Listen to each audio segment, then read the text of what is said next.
दोस्तों, मगरमच्छ के बारे में हम सभी ने यही सुना है कि ये बहुत ही ज्यादा खतरनाक और खूंखार होते हैं। शायद यही वजह है कि कोई भी छोटा जानवर या हम इंसान इनके नजदीक जाने की भूल कभी नहीं करते। पर दोस्तों, क्या आप जानते हैं कई देशों में इन खतरनाक मगरमच्छों की खेती करके करोड़ों रुपयों की कमाई की जाती है।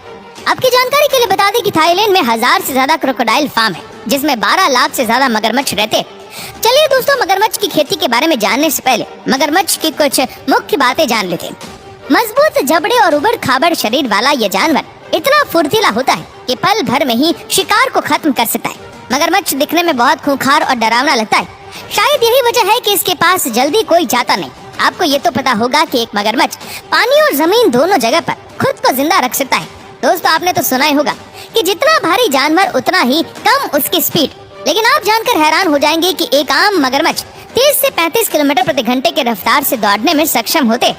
दोस्तों, अन्य जानवरों के मुकाबले इस जीव का बाइट फोर्स काफी खतरनाक माना जाता है। कहा जाता है कि अगर एक मगरमच्छ ने अच्छे से आपको मुंह में दबोच लिया तो आपकी मौत होना निश्चित हो जाती है, क्योंकि इनका बाइट फोर्स 5000 पाउंड पर स्क्वायर इंच होता है। और इसी बाइट फोर्स की वजह से मगरमच्छ को दुनिया के सबसे खतरनाक शिकारी जानवरों की लिस्ट में रखा जाता है।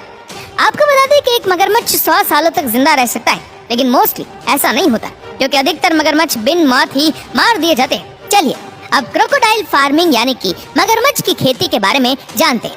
मगरमच्छ की पाचन शक्ति के बारे में जानकर आप ये तो समझ गए होंगे कि ये कितने खतरनाक होते हैं। लेकिन इसके बावजूद भी कई ऐसे देश हैं जो अपने देश में क्रोकोडाइल फार्मिंग की इजाजत देते हैं। क्रोकोडाइल फार्मिंग करने के लिए सबसे पहले मगरमच्छ द्वारा दिए गए अंडों को सुरक्षित जगह पर रखना होता है, ताकि एक भी मगरमच्छ का अंडा खराब न हो। आपकी जानकारी के लिए बता दें कि एक बार में एक फीमेल क्रोकोडाइल 40 से 60 अंडे दे सकती है। मादा मगरमच्छ के अंडे देने के बाद इन्हें लगभग 80 दिनों तक इंक्यूबेट किया जाता है।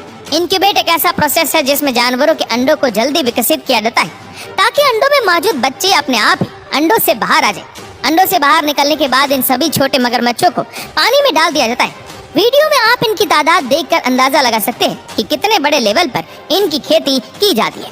दोस्तों, क्रोकोडाइल फार्म्स में पहले तो इनकी खूब सेवा की जाती है, जैसा कि आप वीडियो क्लिप में भी देख सकते हैं कि कैसे फार्म में मौजूद लोग इन मगरमच्छों को इनका मनपसंद भोजन लाल मांस खिलाते हैं। इन बड़े बड़े क्रोकोडाइल फार्म्स में मगरमच्छों को पाला पोसा जाता है। मगरमच्छ जब ठीक ढंग से विकसित हो जाते हैं तो इनको कसाई खानों में लटका दिया जाता है और इन्हें मार कर इनके मांस और खून को अलग कर दिया जाता है।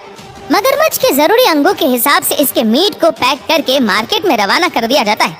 और इसके अलावा मगरमच्छ की जो खाल यानी कि चमड़ा होता है, उससे अच्छे से साफ करके लग्जरी गुड्स बनाने वाली कंपनी को बेच दिया जाता है। फिर वो बड़ी बड़ी कंपनियां मगरमच्छ की खाल से जूते, पर्स, बेल्ट और बैग बनाकर उन्हें महंगे दामों पर बेचते।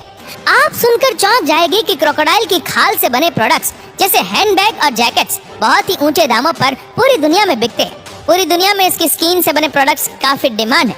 अंतर्राष्ट्रीय बाजार में क्रोकोडाइल के चमड़े से बने बैग की कीमत हजारों लाखों की होती है, और वही इसकी खाल से बनी जैकेट का मूल्य करीब 4 लाख तक होता है। अब अगर इनके मीट के दामों की बात करें तो इसका मीट 500 से 600 रुपए किलो तक बिकता है।